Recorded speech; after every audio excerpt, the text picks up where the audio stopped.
ಅದೇ ರೀತಿ ಇವ್ರಿಗೂ ಸಹಾಯ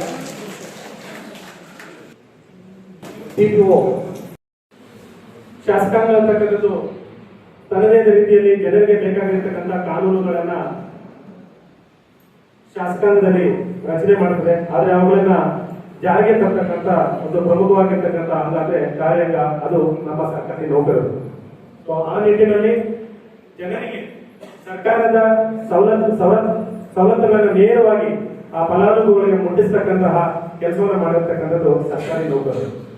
ಆ ನಿಟ್ಟಿನಲ್ಲಿ ಈ ಒಂದು ಕರ್ನಾಟಕ ರಾಜ್ಯ ಸರ್ಕಾರಿ ನೌಕರರ ಸಂಘ ಸೃಷ್ಟಿಯಾಗಿರ್ತಕ್ಕಂಥದ್ದು.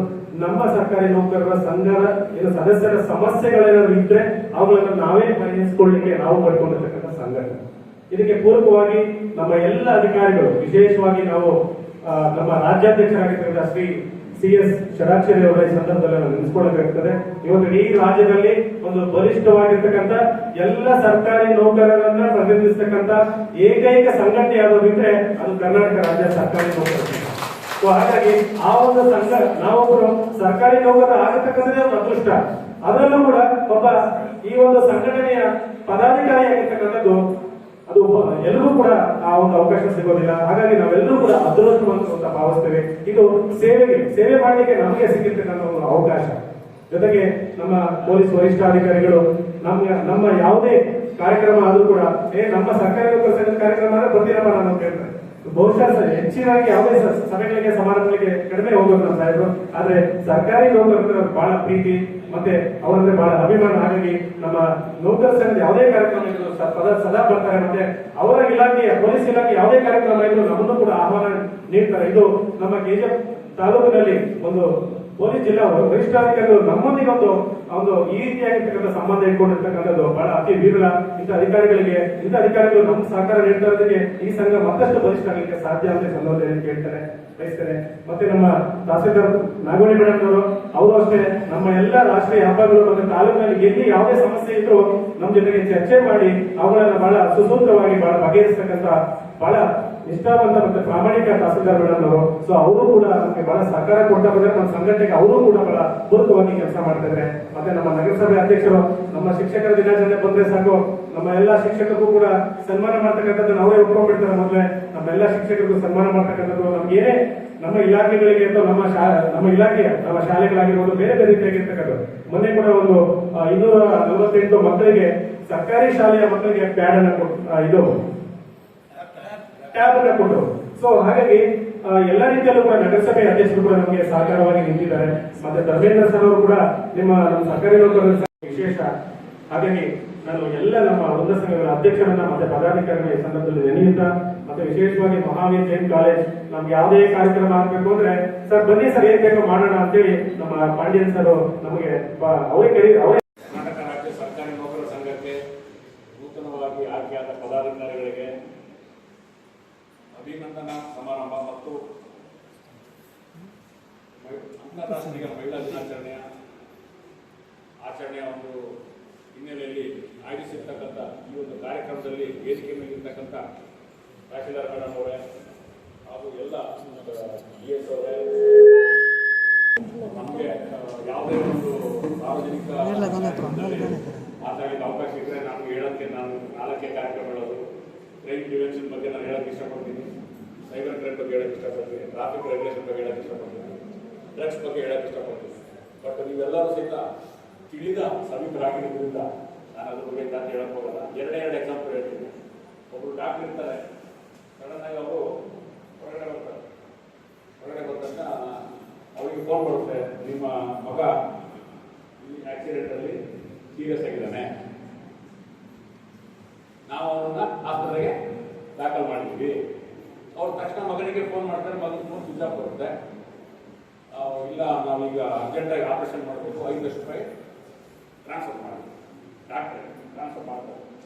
ಆಮೇಲೆ ಗೊತ್ತಾಗುತ್ತೆ ಒಂದು 10 ನಿಮಿಷ ಆದಮೇಲೆ ಅವನದು ಮೊಬೈಲ್ ಸಿಗುತ್ತೆ, ಮಗನದು ಮೊಬೈಲ್ ನಂಬರ್ ಸಿಗುತ್ತೆ. ಕನೆಕ್ಷನ್ ಮಾಡ್ಕೊಂಡು ಏನಾಗಿದೆಪ್ಪ ನಿಮಗೆ? ನಾನೇನಿಲ್ಲ, ನಾನು ಆರಾಮಾಗಿದ್ದೀನಿ, ಆಫೀಸಲ್ಲಿ ಇದ್ದೀನಿ. ಮತ್ತೆ ನಿಮಗೆ ಈಗ ಆಸ್ಪತ್ರೆ ಇದ್ದೀನಿ ಯಾರು ಹೇಳಿದ್ರಲ್ಲ. ಸೊ ಇದು ಚೀಟಿಂಗ್.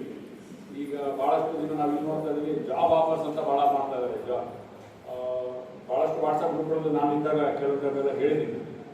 ಸಡನ್ ಲಿಂಕ್ ಕೊಡುತ್ತೆ, work from home part time, ನಿಮಗೆ ಇವು ಇದನ್ನ ಒಂದು ಟಾಸ್ಕ್ ಕೊಡ್ತೀವಿ, ಈ ಟಾಸ್ಕ್ ಮಾಡಿದ್ರೆ ನಿಮ್ಗೆ 2,000 ರೂಪಾಯಿ ಕೊಡ್ತೀವಿ, 10,000 ರೂಪಾಯಿ ಕೊಡ್ತೀವಿ ಅಂತ ಹೇಳ್ಬಿಟ್ಟು ಆ ಥರದ್ದು ಭಾಳಷ್ಟು ಜನ ದುಡ್ಡು ಕಳ್ಕೊಂಡಿದ್ದಾರೆ. ಅದೇ ಥರ ಆನ್ಲೈನ್ ಟ್ರೇಡಿಂಗ್ ಅಂತ. ಆನ್ಲೈನ್ ಟ್ರೇಡಿಂಗ್ ಈಗ ಮೊನ್ನೆ ಒಂದು ಭಾಳ ವಿಚಿತ್ರವಾದ ಕೇಸ್ ಬಂದಿತ್ತು. ಅವರು 80 ಲಕ್ಷ ಕಳ್ಕೊಂಡಿದ್ದಾರೆ. ಅವ್ರು ಏನು ಮಾಡ್ತಾರೆ, how to earn money through stock trading ಅಂತ ಹೇಳ್ಬಿಟ್ಟು ಲಿಂಕ್ ನೋಡ್ತಿರ್ಬೇಕಾದ್ರೆ ಅದು ಯಾವುದೋ ಲಿಂಕ್ ಸಿಗುತ್ತೆ.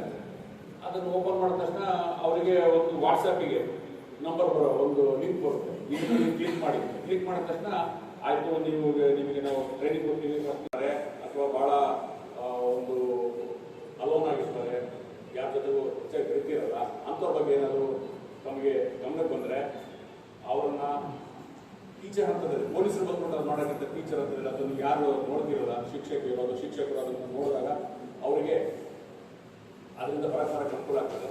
ಮತ್ತೆ ಬಹಳಷ್ಟು ಜನ ಈ ಶಾಲಾ ಕಾಲೇಜುಗಳಲ್ಲಿ ಆಟ ಆಡಕ್ಕೆ, ಅದು ಗ್ರೌಂಡ್ಸಲ್ಲಿ ಆಟ ಆಡಕ್ಕೆ ಬರ್ತಾರೆ. ಅವರು ಸಹಿತ ಈ ಹುಡುಗರ ಜೊತೆಗೆ ಸೇರುವ ಚಾನ್ಸ್ ಇರ್ತದೆ ಅಂತ ಸ್ಕೂಲ್ ಟೈಮ್ ಆದಮೇಲೆ ಅದು ಒಂದು. ಮತ್ತೆ ಫೇಲ್ ಆಗಿರೋ ಸ್ಟೂಡೆಂಟ್ಸು, ಸೀನಿಯರ್ ಸ್ಟೂಡೆಂಟ್ಸು ಆ ಸ್ಕೂಲಿಗೆ ಪದೇ ಬರ್ತಾ ಇರ್ತಾರೆ. ಅಂಥವ್ರು ಯಾರು ಬರ್ತಾ ಇರ್ತಾರೆ ಅವ್ರ ಬಗ್ಗೆ ಸಹಿತ ಗಮನ ಇಟ್ಕೊಳ್ಳಿ. ಅವರಿಗೆ ಫೇಲ್ ಆದ ಸ್ಟೂಡೆಂಟ್ಸು ಅವರು ಅಲ್ಲಿ ಬರೋ ಅವಶ್ಯಕತೆ ಇರೋಲ್ಲ, ಶಾಲೆಯಲ್ಲಿ ಓದೋದು ಬಿಟ್ಟು. ಇದೆಲ್ಲ ನೀವು ಸ್ವಲ್ಪ ಏನಂತಾರೆ ಆಕ್ಟಿವ್ ಆಗಿ ಅಲರ್ಟ್ ಆಗಿ ನೀವು ಮಾಹಿತಿ ಇಟ್ಕೊಂಡಿದ್ರೆ ಅದನ್ನ ಹೇಳಕ್ಕೆ ಅನುಕೂಲ ಆಗ್ತದೆ. ಇನ್ನು ಕೊನೆಯದಾಗಿ ಮಹಿಳಾ ದಿನಾಚರಣೆ, ಮಾರ್ಚ್ 8 ಪ್ರತಿದಿನವೂ ಮಹಿಳಾ ದಿನಾಚರಣೆ. ಯಾಕೆಂತ ಹೇಳಿದ್ರೆ ನಮಗೆ ಶಿಕ್ಷಣ ಕೊಟ್ಟಿದ್ದು ಟೀಚರ್, ನಮ್ಮ ಜೊತೆ ಒಡಹುಟ್ಟಿದವರು, ಅಕ್ಕ ತಂಗಿಯವರು. ಸೊ ಪ್ರತಿ ಹಂತದಲ್ಲೂ ಮಹಿಳೆಯರ ಪಾತ್ರ ಎಲ್ಲರ ಜೀವನದಲ್ಲಿ ಇದ್ದೇ ಇರುತ್ತೆ. ನಮ್ಮೊಬ್ಬರು ಕರೆಕ್ಟಾಗಿ ನಾರಾಯಣ ಪೂಜೆ ರವಂತ ದೇವತಾ ಅಂತ ಆ ಒಂದು ಹಿನ್ನೆಲೆಯಲ್ಲಿ ಈ ಒಂದು ಎಲ್ಲ ಮಹಿಳಾ ದಿನಾಚರಣೆ ಆಚರಣೆ ಮಾಡ್ತಾ ಇದ್ದಾರೆ. ಮಹಿಳೆಯರು ಮತ್ತು ಮಕ್ಕಳ ರಕ್ಷಣೆಗೆ ಬಹಳಷ್ಟು ಕಾನೂನುಗಳಿದ್ದಾವೆ. ಆ ಕಾನೂನುಗಳ ಒಂದು ನಾಲೆಜ್ ನಮಗೆಲ್ಲರೂ ಇರಲಿ. ಯಾವುದೇ ನಿಮಗೆ ತೊಂದರೆ ಆದರೆ 112 ಅಂತ ಇದೆ ನಮ್ಮ ಪೊಲೀಸ್ ಹೆಲ್ಪ್ಲೈನ್. 112 ನೀವು ಎನಿ ಟೈಮ್ ಕಾಲ್ ಮಾಡ್ಬೋದು. ಯಾರು ಕಾಲ್ ಮಾಡಿರ್ತೀರ ನಾವು ಅದನ್ನು ಇನ್ಫಾರ್ಮೇಷನ್ ಯಾರಿಗೂ ಕೊಡೋಲ್ಲ. ಈಗ ಕೊಟ್ಟಿರೋದು ಇಟ್ಸ್ ಎ ಪ್ರಿವಿಲೇಜ್ಡ್ ಕಮ್ಯುನಿಕೇಷನ್, ನಾವು ಅದನ್ನು ಯಾರಿಗೂ ಕೊಡೋಲ್ಲ. ಹಾಗಾಗಿ ಏನೋ ಸಮಸ್ಯೆ ಇದ್ದರೆ ದಯವಿಟ್ಟು 112ಗೆ ಕಾಲ್ ಮಾಡಿ. ಮತ್ತು ಪೊಲೀಸ್ ಇಲಾಖೆಯ ಪ್ರತಿಯೊಂದು ಕಾರ್ಯಕ್ರಮಗಳಿಗೆ ನಮ್ಮ ಅಧಿಕಾರಿಗಳು ಇದಕ್ಕೆ ಬರ್ತಾರೆ, ಶಾಲಾ ಕಾಲೇಜುಗಳಿಗೆ ಭೇಟಿಗೆ ಬರ್ತಾರೆ. ಪದೇ ನಾವು ಇದನ್ನು ಅವೇರ್ನೆಸ್ ಕೊಡ್ತಾ ಇರೋಣ. ಮತ್ತು ಈ ಸಂದರ್ಭದಲ್ಲಿ ನನಗೆ ಒಂದು 10 ನಿಮಿಷ ನಮ್ಮೆಲ್ಲರ ಜೊತೆಗೆ ಕಾರ್ಯಕ್ರಮದಲ್ಲಿ ಪಾಲ್ಗೊಳ್ಳಲಿಕ್ಕೆ ಅವಕಾಶ ಮಾಡಿಕೊಟ್ಟಂಥ ವೇದಿಕೆ ಮೇಲೆ ಇರ್ತಕ್ಕಂಥ ನಮ್ಮ ಶ್ರೀ ನರಸಿಂಹಮೂರ್ತಿ ಅವರಿಗೆ ಹಾಗೂ ನಮ್ಮೆಲ್ಲರಿಗೂ ವಂದಿಸಿ, ಪತ್ರಿಕಾ ಮಾಧ್ಯಮದವರಿಗೆ ವಂದಿಸಿ ನನ್ನ ಮಾತನ್ನು ತಿಳಿಸಿದ್ದೇನೆ. ಎಲ್ಲ ಹಾಗೆ ಈ ಕಡೆ ಒಂದು ಇಬ್ಬರು ನಡೀತಿ.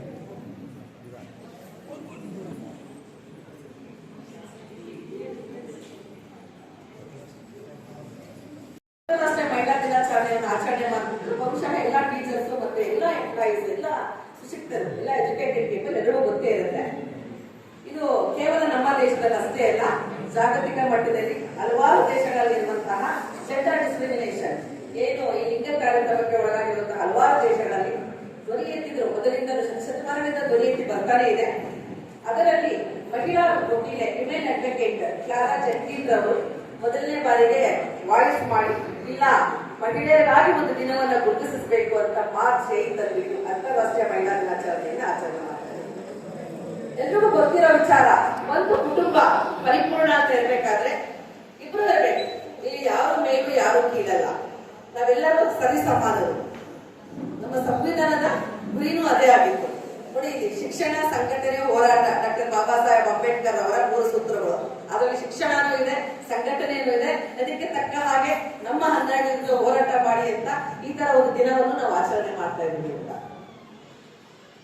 ಶಿಕ್ಷಣ ಮತ್ತು ಈ ಸಂಘಟನೆ ಜೊತೆಯಲ್ಲಿದ್ದಾಗ ಸಾಕಷ್ಟು ಅನ್ಯಾಯಗಳೇ ತರಗತಬಹುದು ಅಂತ ಸಂವಿಧಾನದಲ್ಲಿ directive principles of state policy ಅಂತ ರಾಜ್ಯ ನಿರ್ದೇಶನ ತತ್ವಗಳ ಅನ್ವಯ ಕಲಮು 15 ಉಪಬಂಧ 3ರಲ್ಲಿ 15 ಕ್ಲಾಸ್ 3 ನಲ್ಲಿ ಒಂದು ನಿರ್ದೇಶನವನ್ನು ಕೊಟ್ಟಿದ್ದಾರೆ. ಪ್ರತಿಯೊಂದು ರಾಜ್ಯ ಸರ್ಕಾರ ಆ ರಾಜ್ಯದ ಹೆಣ್ಣು ಮಕ್ಕಳು ಮನೆಯಲ್ಲಿರಲಿ, ರಸ್ತೆಯಲ್ಲಿರಲಿ, ಉದ್ಯೋಗ ಮಾಡ್ತಾ ಇದ್ದ ಜಾಗದಲ್ಲಿ ಎಲ್ಲೇ ಇರಲಿ ಅವರಿಗೆ ರಕ್ಷಣೆಗಳನ್ನ ಕೊಡುವಂಥದ್ದು ಸರ್ಕಾರದ ಕೆಲಸ ಅಂತ.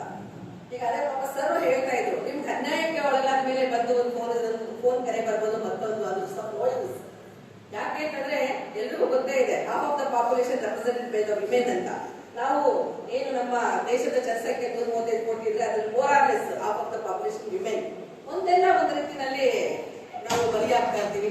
ಹಾಗಾಗಿ ಬಲಿ ಆದ್ಮೇಲೆ ಅಲ್ಲಿ ಎಲ್ಲೋ ನಮ್ಮ ಮೇಲೆ ಒಂದು ಅನ್ಯಾಯ ನಡೆದಾಗ ಆಮೇಲೆ ಬೊಬ್ಬೆ ಇಟ್ಟಾಗ ಅಂತಾರೆ, ಎಲ್ಲ ಆದ್ಮೇಲೆ ಪೊಲೀಸರು ಬಂದ್ರು ಅಂತ. ಪಾಪ ಅವರು ಏನು ಮಾಡಕ್ಕಾಗಲ್ಲ.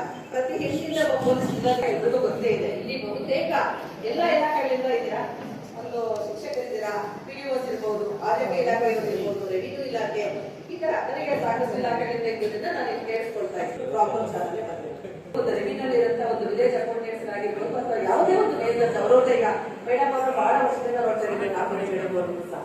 ಸೊ ಪ್ರತಿ ಹೆಣ್ಣು ಮಕ್ಕಳನ್ನು ಅವ್ರು ಅನುಭವಿಸುವಂತ ಕಷ್ಟಗಳು, ಅವ್ರಿಗೆ ಎದುರಾಗುವಂತ ಸವಾಲುಗಳು. ಬಹುಶಃ ಎಲೆಕ್ಷನ್ ಟೈಮಲ್ಲಿ ರೆವಿನ್ಯೂ ಎಲ್ಲ ನಮ್ಮ ಅನಿತಾ ವಿಗ್ರಹ ಬಂದಿದ್ದಾರೆ. ನಮ್ಮೂರಿನ ಹೆಣ್ಮಕ್ಳು ಯಾಕೆ ಅಂತಂದ್ರೆ ಇದು ಸ್ಟೇಟಸ್ ಒಂದು ಕಡೆ ಉದ್ಯೋಗ, ಮತ್ತೊಂದು ಕಡೆ ನಮ್ಮ ರೋಲ್, ನಮ್ಮ ಪಾತ್ರ ಅಷ್ಟು ಈಸಿ ಎಲ್ಲ ನಿಭಾಯಿಸಬೇಕು. ಇದರ ಜೊತೆಗೆ ವೈಯಕ್ತಿಕವಾದಂತ ನಮ್ಮ ಬದುಕು. ತುಂಬಾ ಮಾತಾಡಿ ಯಾರಿಗೋ ಸಹಾಯ ಕೊಟ್ಟು ಯಾರನ್ನೆಲ್ಲ ಅವಲಂಬಿಸಿದ್ರೆ ಅದಕ್ಕೆ ಒಂದು ಲೇಬಲಿಂಗ್ ಆಗುತ್ತೆ ಹೆಣ್ಮಕ್ಳಿಗೆ. ಇಲ್ಲ ನನ್ಗೆ ಯಾರು ಬೇಡ, ನನ್ ಪಾಡೆ ನಾನೇ ಇರ್ತೀನಿ ಅಂದ್ರೆ ಅದಕ್ಕೆ ಇನ್ನೊಂದರ ಲೇಬಲ್, ಅವ್ರು ಯಾರಿಗೂ ಸೇರಲ್ಲ, ಮಾಡಲ್ಲ, ಅವ್ರನ್ನೆಲ್ಲ ಒಂದು ಕೊಲೆ ಬುಕ್ ಮಾಡಿ ಅಂತ. ಅಂದ್ರೆ ಯಾವ್ದನ್ನು ಸರಿ, ಯಾವ್ದು ತಪ್ಪು, ಏನ್ ಮಾಡ್ಬೇಕು, ಏನ್ ಮಾಡಬಾರ್ದು ಅನ್ನೋ ಒಂದು ಕೊಲ್ಲಲಾಟದಲ್ಲೇ ನಮ್ಮ ಒಂದು ಏಜ್ ಮುಗಿದೋಗಿರುತ್ತೆ. ನಮ್ಮ ಸರ್ವಿಸಿಂದ ನಾವು ಇನ್ನ ಚಿಂತೆ ಮಾಡ್ತಾ ಇರ್ತೀವಿ 4 ವರ್ಷ 5 ವರ್ಷ. ಮಹಿಳೆ ಎಲ್ಲದರಲ್ಲೂ ಸಮಾನವಾಗಿ ಇದ್ದಾಳೆ ಅಂತ ಅನ್ನೋದಕ್ಕೆ ಒಂದು ನಿರ್ದೇಶನ. ಈ ಕಡೆ ಗಂಡಸರಿಗಿಂತ ಜಾಸ್ತಿ ಹೆಣ್ಮಕ್ಳಿಗೆ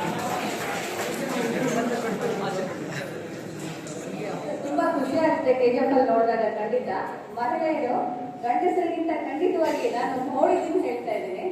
ಒಂದು ಎಜುಕೇಶನ್ ಫೀಲ್ಡ್ ಅಲ್ಲಾದ್ರೂ ಹಾಕ್ಬೋದು, ಓದೋದ್ರಲ್ಲ ಹಾಕ್ಬೋದು, ಎಲ್ಲದರಲ್ಲೂ ಟೀಚರ್ಸ್ ಗಿಂತ ತಗೊಂಡ್ರೆ ಗಂಡಸರಿಗಿಂತ ಮಹಿಳೆಯರು ಮುಂದಿದ್ದಾರೆ. ಮತ್ತೆ ಒಳ್ಳೆ ನಾಲೆಡ್ಜ್ ಇದೆ, ತುಂಬಾನೇ ಡೇರ್ ಆಗಿದ್ದಾರೆ, ಎಲ್ಲ ಮುಂದೋಗ್ತಾರೆ. ಅದಕ್ಕೆ ನನ್ನ ಅಭಿನಂದನೆಗಳು ಎಲ್ಲಾ ಮಹಿಳೆಯರಿಗೂ KGF. ಸೊ ಮಹಿಳೆ ಸಾಧನೆ ಮಾಡಿದ್ಮೇಲೆ ಮಹಿಳೆ ಯಾವ ತರ ಇರ್ಬೋದು ಅನ್ನೋದಕ್ಕೆ ನಾವು ತುಂಬಾನೇ ಉದಾಹರಣೆಗಳನ್ನ ನೋಡಿದ್ದೀವಿ. ಇವರು ಪ್ರಸನ್ನಕುಮಾರಿ ಮೇಡಮ್ ಅವರು ತುಂಬಾ ಚೆನ್ನಾಗಿ ಹೆಣ್ಣು ಅಂದ್ರೆ ಇನ್ನೊಂದು ಹೆಣ್ಣು ಹೇಗಿರ್ಬೇಕು, ಮುಂದೆ ಹೇಗಿರ್ಬೇಕು, ಇಷ್ಟು ದಿನ ಹೇಗಿದ್ರು ಅನ್ನೋದನ್ನ ತುಂಬಾ ಚೆನ್ನಾಗಿ ಹೇಳಿದ್ದಾರೆ. ನಾನು ಅವ್ರನ್ನ ಸುಮಾರು ದಿನಗಳಿಂದ, ವರ್ಷಗಳಿಂದ ನೋಡಿದ್ದೇನೆ. ನಾವು ಕೋಲಾರ ತಾಲೂಕಿನಲ್ಲಿ ಎಲೆಕ್ಷನ್ ಮಾಡೋವಾಗಲೂ ಅಷ್ಟೇ ಸೆಕ್ಟರ್ ಆಫೀಸ್ ಅಂತ ಎಲೆಕ್ಷನ್ ಟೈಮಲ್ಲಿ ಮಾಡ್ತಾರೆ. ಸೊ ಅದರಲ್ಲಿ ಕೋಲಾರಲ್ಲಿ 21 ಸೆಕ್ಟರ್ ರೂಲ್ಸ್ ಇದ್ದಾಗ ಒಬ್ಬರೇ ಮಹಿಳೆ ಇದ್ದಿದ್ದು ಪ್ರಸನ್ನಕುಮಾರಿ ಒಬ್ಬರೇ ನಾನು. ಸೊ ಆಗ್ಲಿಂದಲೂ ಅವರು ತುಂಬಾ ನಮ್ಗೆಲ್ಲ ಖಂಡಿತ ಹೇಳ್ಬೇಕಂದ್ರೆ ಅನಿತಾ ನೋಡಿದಾಳೆ. ನಮ್ಮ ಆಫೀಸ್ನಲ್ಲಿ ಎಲೆಕ್ಷನ್ ವರ್ಕ್ ಅಂತ ಕೋಲಾರಲ್ಲಿ ಬಂದ್ರೆ ನಾವು ಫಸ್ಟ್ ಒಂದು ಲೇಡಿನ ಸೋಷಿಯಲ್ ಮೀಡಿಯಾಗೆ ಇದಕ್ಕೆಲ್ಲ ನಾವು ಪ್ರಿಫರ್ ಮಾಡ್ತಾ ಇದ್ದಿದ್ದು ಮೇಡಮ್. ಅದು ಅವ್ರಿಗೂ ಚೆನ್ನಾಗಿ ಗೊತ್ತಿದೆ. ಹೇಳಂಗೇಳಿಂದ OMR ಫಸ್ಟ್ ನೇಮ್ ಅವ್ರದ್ದೇ ಇರ್ತಾ ಇತ್ತು. ಯಾಕೆಂದ್ರೆ ಅಷ್ಟು ಅವರು ಆಕ್ಟಿವ್ ಆಗಿ ಎಲ್ಲ ಫೀಲ್ಡಲ್ಲೂ ಮುಂದೋಗ್ತಾ ಇದ್ರು ಅನ್ನೋ ಒಂದು ಉದ್ದೇಶಕ್ಕೋಸ್ಕರ. ಸೊ ನಾವು ಹೆಣ್ಣು ಮಕ್ಕಳು ಈ ಕಾಲದಲ್ಲಿ ಆರ್ಥಿಕವಾಗಿ ಖಂಡಿತ ಇಂಡಿಪೆಂಡೆಂಟ್ ಆಗಿ ಇರಲೇಬೇಕು. ಹಾಗಂತ ಗಂಡಸರು ನೋಡ್ಕೊಳ್ಳಲ್ಲ, ಮತ್ತೆ ಗಂಡಸರಿಗಿಂತ ಮೇಲೆ ಹೋಗ್ಬೇಕು ಅನ್ನೋ ಉದ್ದೇಶ ಖಂಡಿತ ಅಲ್ಲ. ಇಂಡಿಪೆಂಡೆಂಟ್ ಆಗಿದ್ರೆ ಸೊ ಮತ್ತೆ ಮನೆಯಲ್ಲಿರೋ ಆ ಕುಟುಂಬಕ್ಕೂ ನಮ್ಮ ಕಡೆಯಿಂದನೂ ಆರ್ಥಿಕವಾಗಿ ಸಬಲಾಗಲಿಕ್ಕೂ ಸಾಧ್ಯ ಆಗುತ್ತೆ. ನಾವು ಯಾರೂ ಎಜುಕೇಶನ್ ಮುಗಿದ ತಕ್ಷಣ ಖಂಡಿತ ಮನೆಗಳಲ್ಲಿ ಯಾರು ಕೂತ್ಕೋಬಾರ್ದು, ನಿಮ್ಮ ಮಕ್ಕಳನ್ನು ಕೊಡಿಸ್ಬೇಡಿ. ಸೊ ನಂದೇ ಒಂದು ಎಕ್ಸಾಂಪಲ್ ಹೇಳ್ಬೇಕಂದ್ರೆ, ನಾನು ಫಸ್ಟ್ ಆಗಿ ನನಗೆ ಸರ್ಕಾರಿ ಕೆಲಸಕ್ಕೆ ಬರಲಿಲ್ಲ, ತಹಶೀಲ್ದಾರ್ ಆಗಲಿಲ್ಲ. ನಾನು ಫಸ್ಟ್ ಒಂದು ಪ್ರೈವೇಟ್ನಲ್ಲಿ ಒಂದು ಕಂಪ್ನಿಯಲ್ಲಿ ಕೆಲಸ ಮಾಡ್ತಾ ಇದ್ದೆ. ಖಂಡಿತ ಅವಾಗ ನನಗೆ ಸ್ಯಾಲ್ರಿ ಇದ್ದಿದ್ದು 2750 ಇದ್ದಿದ್ದು. ಸೊ ಅಲ್ಲಿಂದ ನಾವು ಕೆಲಸ ಮಾಡ್ಕೊಂಡು ಬಂದಿದ್ದು. ಅದಕ್ಕೆ ಆ ಟೈಮಲ್ಲಿ ನಾನು ಮನೆಯಲ್ಲಿ ಕೂತ್ಕೊಂಡಿದ್ದಿದ್ರೆ ಡಿಗ್ರಿ ಆಗಿದ ತಕ್ಷಣ ಮೋಸ್ಟ್ಲಿ ಹಾಗೆ ಮನೆಯಲ್ಲೇ ಇಟ್ಬಿಟ್ಟು ಮದುವೆ ಮಾಡ್ಕೊಂಡು ಗಂಡ ಮನೇಲಿ ಹಾಗೆ ಇಟ್ಬಿಟ್ಟಿದ್ದೇನೋ.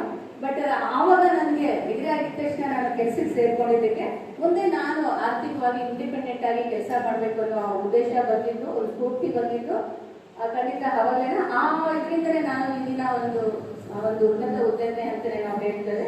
ತಹಸೀಲ್ದಾರ್ ಹುದ್ದೆ ನನಗಿದ್ದೇನೆ, ಅದಕ್ಕೆ ನಾನು ತುಂಬಾ ಖುಷಿ ಪಡ್ತೇನೆ.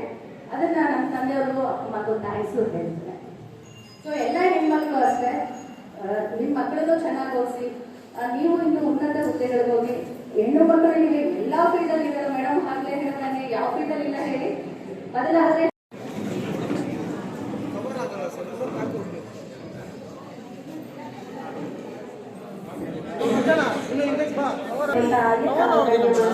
ಧನ್ಯವಾದಗಳನ್ನು ತಿಳಿಸ್ತಾ ಇದೀಗ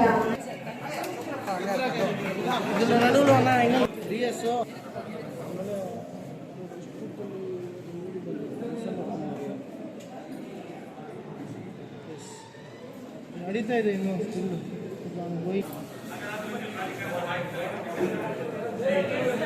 ಸರ್ ಇಲ್ಲಿ ನೋಡಿ. ಡಾಕ್ಟರ್ ಸುರೇಶ್ ಕುಮಾರ್ ಸರ್ ಅವರು ಕೂಡ ನಮ್ಮ ಸಂಘದ ವತಿಯಿಂದ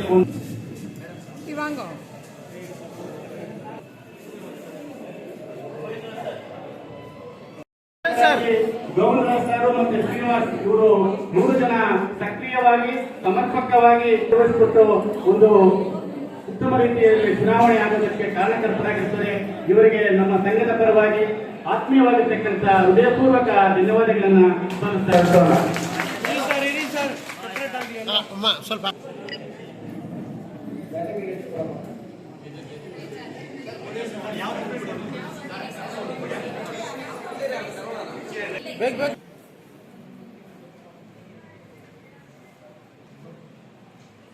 ಇದಾದ ನಂತರ ವತ್ಸಲ ವಸಂತ ಜಂಟಿ ಕಾರ್ಯದರ್ಶಿಗಳು ಗ್ರಂಥಾಲಯ ವಿಭಾಗ,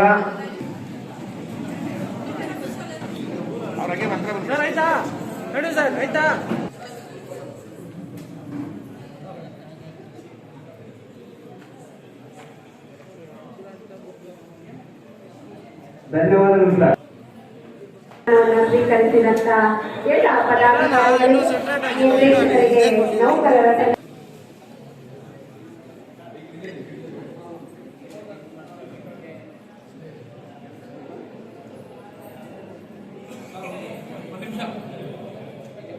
ಅತ್ಯುತ್ತಮವಾಗಿ ಕೆಲಸ ಮಾಡಿರುವಂತಹ ಕೆಲವು ಮಹಿಳೆಯರಿಗೆ ಒಂದು ಸನ್ಮಾನ ಕಾರ್ಯಕ್ರಮವನ್ನು ಇವತ್ತು ನೌಕರ ಸಂಘದಿಂದ ಸನ್ಮಾನವನ್ನು ನಡೆಸಿಕೊಟ್ಟಂತ ಹಾಗೂ ಸನ್ಮಾನವನ್ನು ಸ್ವೀಕರಿಸಿದಂತ